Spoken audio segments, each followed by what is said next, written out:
Capitale de la République du Congo, la ville de Brazzaville a abrité du 1er au 2 octobre 2020 la deuxième édition de la conférence sur les technologies financières dénommée Brazza FinTech Tour. Organisé par l'association Pratique en partenariat avec Africa FinTech Forum, ce salon axé sur les technologies de l'innovation s'est donné pour objectif principal mettre la finance digitale au cœur du développement socio-économique du Congo. Il n'échappe à personne que le contexte particulier dans lequel se tient Brazza FinTech Tour nous oblige à réinventer nos usages dans un environnement national et international marqué par un regain d'intérêt d'une forte hausse de la demande pour les services informatiques et Internet.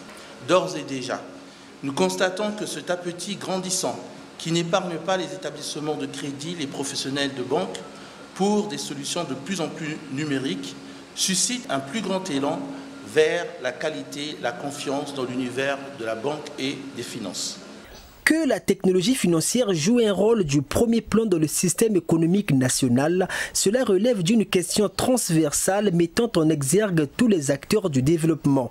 Voilà pourquoi cette conférence a pris le soin de réunir les institutions bancaires, les régulateurs aussi bien des transferts de fonds que des télécommunications, les opérateurs de téléphonie mobile, les intelligences digitales et bien d'autres sensibilités rassemblées autour de l'État dans son rôle de législateur et pourvoyeur des politiques nationales de développement. Le salon s'est déroulé sous forme de panels qui se sont étendus tout au long des 2 journées de travaux. En place et dans lesquels nous allons, parce que nous nous préparons pour nous tous affronter, aller vers ce changement, parce que personne ne peut échapper au changement, il a vu naître aujourd'hui, au travers de la FinTech, des nouveaux métiers aussi. Parler de la FinTech, c'est aussi de parler des métiers qui accompagnent la FinTech. Alors la mise en place des infrastructures pour aller vers de la FinTech. La mise en place des terminaux. Parce que je le dis souvent, si nous n'avons pas de terminaux capables de faire de la 3G ou 4G, nous ne pourrons pas faire de la FinTech. Et nous ne pouvons pas être en marge de la transformation au niveau mondial.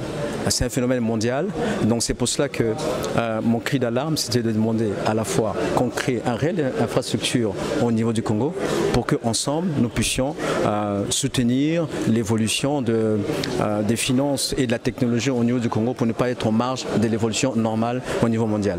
L'essor de la FinTech regarde des décideurs financiers et technologiques, l'état actuel de la FinTech au Congo, voilà les 2 préoccupations abordées à l'ouverture de la conférence. Des sujets qui ont permis non seulement de donner un panorama global des évolutions technologiques, mais également apporter un éclairage sur la situation nationale et les évolutions constatées tant sur le plan réglementaire que sur le plan technique et économique. Le Congo, on a la particularité de n'avoir qu'un seul cap sur main. En matière de régulation, il y a les entrées et il y a les sorties. Il faut comprendre que tout ce qui est prix, ce sont des prix qui sont orientés coût. Et lorsque on met des prix, notamment de tout ce qui est Internet, tout ce qui est capacité, c'est parce qu'on n'a qu'un seul cap. Et lorsqu'on fait un benchmark au niveau de la sous-région, et ça a été dit hier, le Congo est l'un des pays qui, c'est vrai que ça paraît cher pour le Congolais, mais au regard de la sous-région, on n'est pas si cher que ça. Et c'est juste parce que nous avons un seul cap sous-marin. Il était prévu d'avoir une deuxième sortie à travers le projet CAP, qui est toujours pas opérationnel. L'évolution fulgurante des technologies oblige les banques à repenser leur modèle de vie en intégrant sans condition l'aspect monnaie électronique, en rendant virtuels leurs services. Car la FinTech se présente aujourd'hui comme moyen efficace et susceptible d'apporter la solution aux défis socio-économiques du monde actuel. C'est ce que les panélistes ont démontré à la 2e journée des travaux, une journée qui a également mis l'accent sur les perspectives et l'impact de la FinTech sur le développement du Congo. Mais notez que nous pensons, en tout cas je suis le premier à le penser, que pour qu'un écosystème des startups se développe, on a besoin de moins de régulation. parce que la régulation crée parfois des barrières à l'entrée. Bien sûr, c'est pour sécuriser un marché, mais ça crée des barrières à l'entrée qui font que les petits acteurs, ceux qui n'ont pas les moyens pour se lancer, généralement se cassent la tête à l'entrée. Nous, ce que nous disons, et ça tombe bien, le gouvernement a amorcé un projet sur le statut des startups, que ce statut, cette loi que nous attendons, puisse, on va dire, être un outil pour accompagner les start-upers, les jeunes entrepreneurs.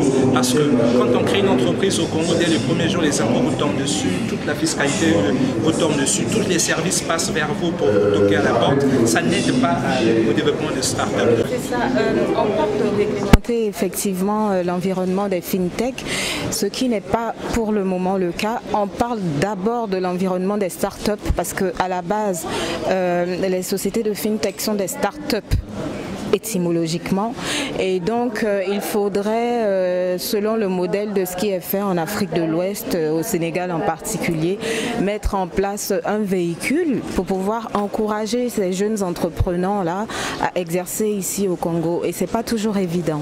Problème de réglementation, coût d'accès aux data jugé encore trop élevé par rapport aux autres pays africains, problème de connexion Internet et surtout la question de manque d'accompagnement des startups, autant de griefs ont été soulevés par les participants à la conférence. Mise en lumière de toutes les difficultés qu'on rencontre pour voir l'essor des fintech au Congo, particulièrement le financement et aussi la disparité. En fait, premièrement le financement, le renforcement des infrastructures, que ce soit au niveau des banques, au niveau des institutions financières, au niveau des télécommunications, puisque la fintech repose principalement sur de l'internet, sur de la technologie.